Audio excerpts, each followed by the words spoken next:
प्रवेश जम्वाल ने। आगे बढ़ेंगे और एक बड़ी खबर कोरोना से जुड़ी जो आपको बता दें, हिमाचल में लगातार कोरोना का कहर जारी है। ब्रेकिंग न्यूज इस बीच 8,700 से ज्यादा लोग पॉजिटिव हो चुके हैं अब तक प्रदेश भर के अंदर। 8,700 से ज्यादा लोगों की रिपोर्ट पॉजिटिव आई है हिमाचल प्रदेश में। और बात अगर मौतों के आंकड़ों की करें तो 69 लोग ऐसे हैं जो कोरोना से अपनी जिंदगी की जंग हार गए। तो प्रदेश के अंदर लगातार कोरोना के आंकड़े बढ़ते हुए, और अगर अब ये आंकड़ों की बात करें तो 8,700 यानी कि तकरीबन 9,000 के आसपास यह आंकड़ा पहुंच चुका है। हमारे साथ हमारे सहयोगी अंकुश ढोवाल जुड़े हुए हैं तमाम जरूरी अपडेट के साथ। अंकुश, जिस तरह से अब प्रदेश के अंदर कोरोना के आंकड़े बढ़ रहे हैं, तकरीबन सब कुछ खुला हुआ है, ऐसे में बड़ा टास्क ये है प्रशासन के लिए, सरकार के लिए कि इन आंकड़ों को रोकना। क्या कुछ किया जा रहा है प्रशासन की तरफ से इन आंकड़ों पर अंकुश लगाने के लिए? जी बिल्कुल, सरकार और प्रशासन लगातार इसी कोशिश में जुटा हुआ है कि संक्रमण के आंकड़ों को रोका जाए। लेकिन जिस तरह से कोरोना संक्रमण के आंकड़े बढ़ रहे हैं, उससे कहीं ना कहीं चिंताएं बढ़ती चली जा रही हैं।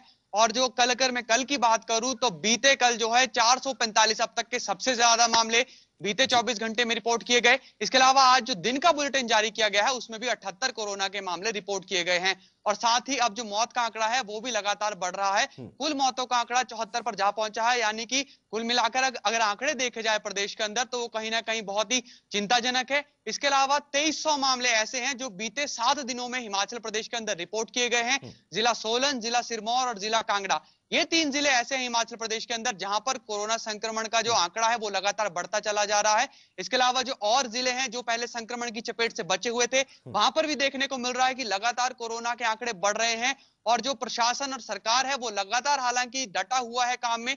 और इससे पहले मुख्यमंत्री जयराम ठाकुर और स्वास्थ्य मंत्री डॉक्टर राजीव सैजल ने यह माना था कि अब जो है कम्युनिटी स्प्रेड हिमाचल उसके प्राथमिक चरण में पहुंच चुका है, यानी कि जो संक्रमण है वो काफी तेजी से हिमाचल के अंदर फैल रहा है। अब जब पूरे प्रदेश के अंदर अनलॉक चल रहा है, धीरे धीरे तमाम गतिविधियों को जो है वो खोला जा रहा है, 15 तारीख से संभव है कि बॉर्डर भी खुल जाए, ऐसे में और अधिक संक्रमण बढ़ने की जो संभावना है वो भी बढ़ जाती है।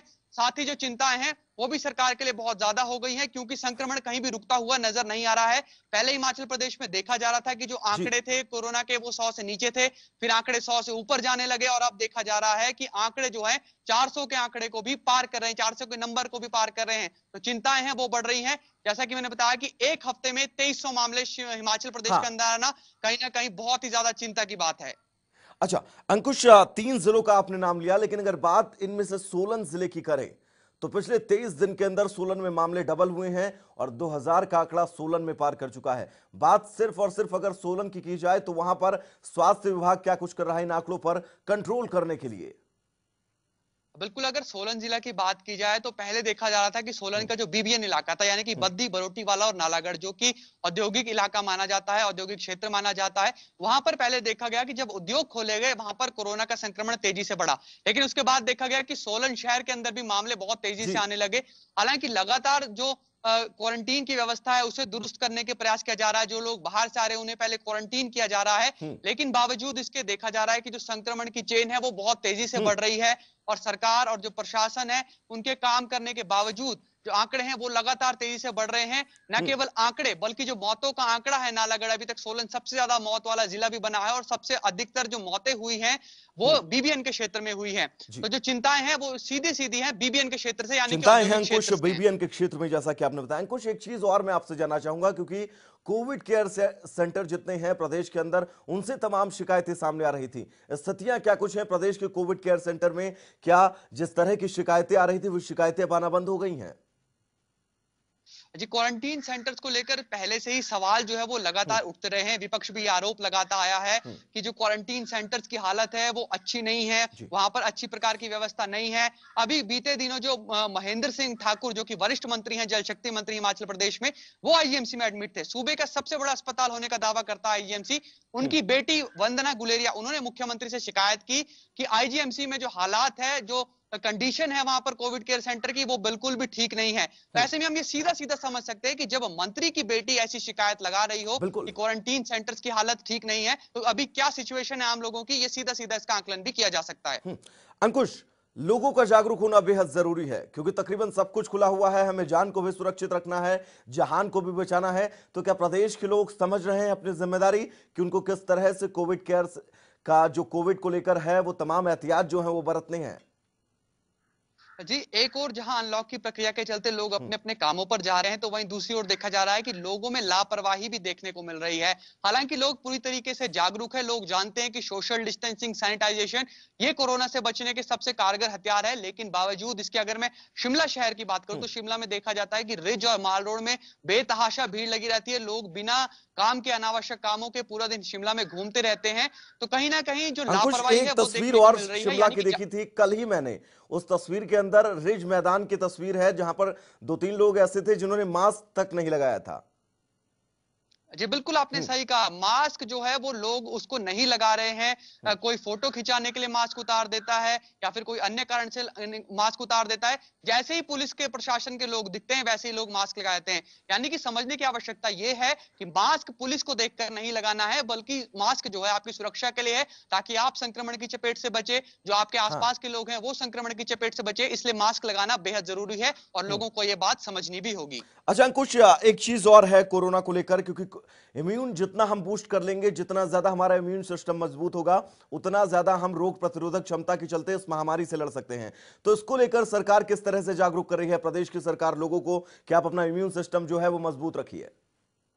हाँ जी बिल्कुल, निश्चित तौर पर आपने सही कहा। सरकार लगातार इस प्रयास में जुटी हुई है। जो आयुर्वेद विभाग है उसकी ओर से जो ऑर्गेनिक काढ़ा है वो भी लोगों को दिया गया था पहले बीते समय में। जो स्वास्थ्य कर्मी है उन्हें लगातार जो है वो काढ़ा दिया जा रहा है। और अगर मैं इन दिनों, आप जानते हैं कि विधानसभा सत्र चल रहा है और जी। विधानसभा सत्र के दौरान जो पुलिस कर्मचारी ड्यूटी में लगे होते हैं, स्वास्थ्य कर्मचारी ड्यूटी में लगे होते हैं, उन्हें भी इन दौरान जो है चाय की जगह काढ़ा दिया जाता है। यानी कि इम्यून सिस्टम करने के लिए सरकार लगातार काम कर रही है। लोगों से भी यही अपील की जा रही है कि आप हेल्दी खाना खाएं, बाहर के खाना खाने से बचे, जितना हो सके बाहर बैठने से बचे, और हो सके तो घर पर जो काढ़ा बने उसे भी लोग पिए, ताकि इम्यूनिटी सिस्टम जो आपका मजबूत हो सके। क्योंकि अभी तक की जो स्टडी सामने आई है, जिस तरह के केसेस सामने आए हैं, उसमें देखने को यही मिला है कि यदि इंसान का जो है वो इम्यूनिटी सिस्टम ठीक है तो कहीं ना कहीं वो कोरोना को मात देकर जो है वो स्वस्थ होकर लौट रहा है। ऐसे में इम्यूनिटी सिस्टम का स्वस्थ होना यानी कि दुरुस्त होना वो बहुत जरूरी है। अच्छा अंकुश, बात अगर प्रदेश में क्रिटिकल केसेस की करें तो कौन से ऐसे केस हैं, कितने ऐसे केसेस हैं, अगर आपके पास आंकड़ा हो तो बताइए,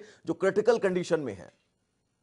हाँ जी बिल्कुल, अगर क्रिटिकल कंडीशंस की बात की जाए, हालांकि कोई इसका जो आंकड़ा है स्वास्थ्य विभाग की ओर से जारी नहीं किया गया है, लेकिन सबसे ज्यादा क्रिटिकल केसेस वही रहते हैं। यानी कि जो छोटे बच्चे हो या फिर किडनी डायलिसिस हुआ हो, कैंसर की बीमारी से ग्रसित हो, उनको देखा जा रहा है कि वो काफी क्रिटिकल कंडीशन में रहते हैं। और अगर मैं शिमला की बात करूं तो शिमला में अगर कोई एसिम्प्टोमेटिक है तो उसे जो है मशोबरा रखा जाता है। अगर कोई सिम्प्टोमेटिक है तो उसे रिपन रखा जाता है, जो कि डीडीओ अस्पताल है। जी जी। इसके अलावा अगर कोई बहुत ज्यादा बीमार है तो उसके लिए आईजीएमसी ने एक विशेष ब्लॉक रखा है, जहां ना केवल शिमला के लोग बल्कि पूरे प्रदेश से लोग आ रहे हैं, और उनकी जो हिफाजत है, जो उनके लिए वहां पर उनका क्योर है, वो आईजीएमसी में किया जा रहा है। और जो जितने भी लोग जो कंडीशन जिनकी खराब है उनको वेंटिलेटर पे रखा गया है। और अब केंद्र सरकार की ओर से भी बीते दिनों वेंटिलेटर प्राप्त हुए थे, और प्रदेश सरकार के प्रयासों से भी लगातार लोगों को वेंटिलेटर के दौरान जो है वेंटिलेटर की सहायता से बचाने की कोशिश की जा रही है। लेकिन अगर बात की जाए सीरियस मरीजों की, जिन लोगों की स्थिति ठीक नहीं है कोरोना के कारण, वो लोग वही हैं जिनका इम्यूनिटी सिस्टम वीक है, डायलिसिस के कारण, कैंसर के कारण या किसी अन्य गंभीर बीमारी के कारण। अच्छा अंकुश, अगर बात अब राज्य स्तरीय करें तो तमाम ऐसे राज्य हैं देश के अंदर जहां पर इतना एहतियात नहीं है जितना हिमाचल प्रदेश के अंदर है, इतने नियम नहीं है कोरोना को लेकर, फिर चाहे एंट्री को लेकर हो, अंदर घूमने को लेकर हो, परिवहन को लेकर हो, ट्रांसपोर्ट को लेकर हो। लेकिन उसके बाद भी प्रदेश के अंदर ये आंकड़े दिन ब दिन बढ़ते जा रहे हैं। बड़ा चैलेंज है राज्य सरकार के सामने इन आंकड़ों को रोकना। जी बिल्कुल, आपने सही कहा। क्योंकि हिमाचल प्रदेश में जो स्ट्रिक्टनेस है, जो बंदिशें हैं वो बहुत ज्यादा है, लेकिन बावजूद इसके देखा जा रहा है कि जो आंकड़े हैं वो लगातार बढ़ रहे हैं। तो कहीं ना कहीं चिंता जो है वो भी बढ़ना लाजमी है। अब जब परिवहन सेवाएं जो है उसमें अभी तक जो है कटौती की गई है, रात के केवल 3 रूट चल रहे हैं, स्टैंडिंग सवारी यानी कि स्टैंडिंग यात्री बसों में ट्रेवल नहीं कर सकते, केवल सिटिंग ही अलाउड है। इसके अलावा जो बॉर्डर्स हैं बिना रजिस्ट्रेशन के हिमाचल प्रदेश के अंदर नहीं आ सकते हैं, और तमाम जो बातें उनको एहतियात करके किया जा रहा है। अब जब मंदिर खुले हैं, मंदिरों में देखा गया कि एसओपी बहुत स्ट्रिक्ट जारी की गई है, 2 गज की दूरी वहां पर जरूरी की गई है, एक दूसरे को छूना जो है वो स्ट्रिक्टली मना है, इसके अलावा मूर्तियों को छूना मना है।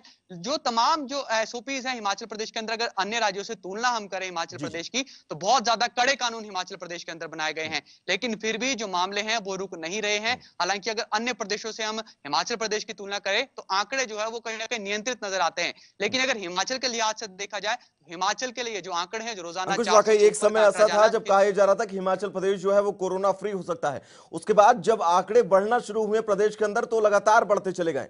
69 मौतें हुई हैं प्रदेश के अंदर। मैं चाहूंगा अंकुश आप बताएं, 69 मौतों में सबसे ज्यादा कौन सा जिला जो है वो प्रभावित है?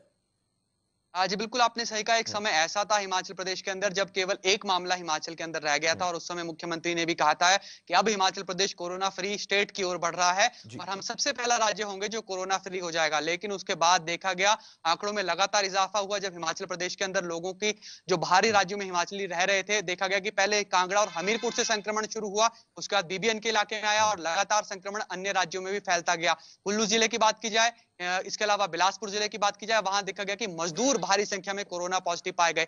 अब जो मौत का आंकड़ा है वो 74 पर जा पहुंचा है। जो हालिया आंकड़ा है मीडिया बुलेटिन में, वो 74 पर जा अच्छा। पहुंचा है। कल भी 2 मौतें हुई थी, आज भी 3 मौतें हुई हैं। लगातार जो मौतों का आंकड़ा है वो बढ़ रहा है। 2 मौतें कल ऊना जिला में हुई थी, और अब तक जो सबसे ज्यादा मौत का आंकड़ा है वो जिला सोलन का, और जिला अगर सोलन में भी बात किया तो नालागढ़ क्षेत्र में सबसे ज्यादा मौतें हुई है। अंकुश, वाकई वहीं पर लेकिन सबसे लोगों को ज्यादा समझना होगा, लोगों को अंकुश जागरूक होना होगा। अगर इस महामारी से हमें लड़ना है, उस महामारी से सुरक्षित रहना है। अंकुश, इस तमाम बातचीत के लिए आपका बहुत बहुत शुक्रिया।